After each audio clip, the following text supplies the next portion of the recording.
बच्चों, let's read this question. The question says, which of the following are based on Tyndall effect? Option A, tail of comets. Option B, deltas. Option C, blue color of sky. And option D, coagulation. Okay, so the key concept for this question is Tyndall effect. What is Tyndall effect? Tyndall effect is basically scattering of light by colloidal particles. Okay, scattering of light by colloidal particles.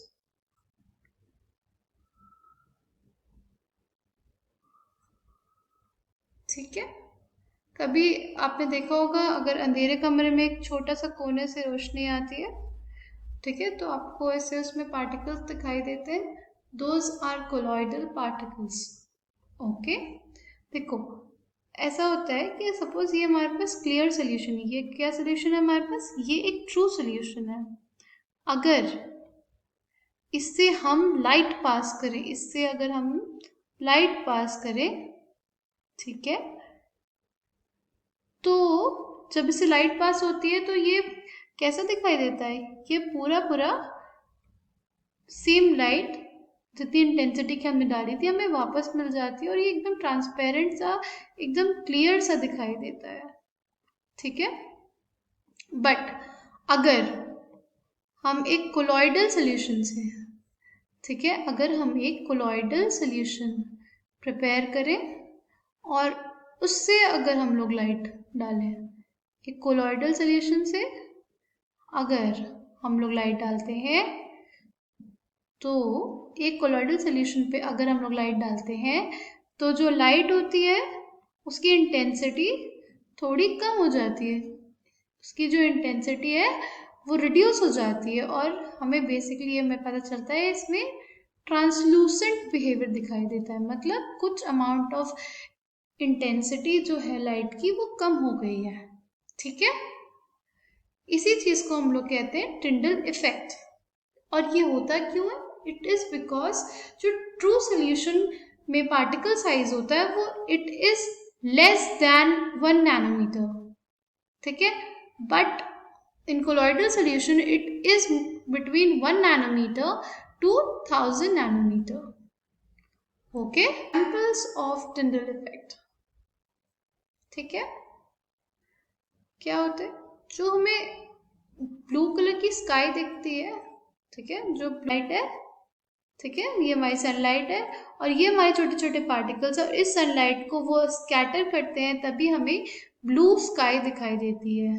ठीक है, दूसरा example रहता है कि suppose कोई comet जाता है, ठीक है, कोई कॉमेट है ऐसे वो जा रहा है तो उसके पीछे ना जब भी वो अगर पास करेगा तो पीछे पार्टिकल्स बहुत सारे लगे रहते हैं. ठीक है, अगर कोई कॉमेट है ये हमारा, ठीक है, अगर वो जा रहा है तो उसके पीछे छोटे छोटे पार्टिकल्स दिखाई दे पड़ते हैं हम लोगों को. ठीक है, इस वजह से हम ये कहते हैं it is because of Tyndall effect कि यहाँ पे ये पार्टिकल्स प्रेजेंट है.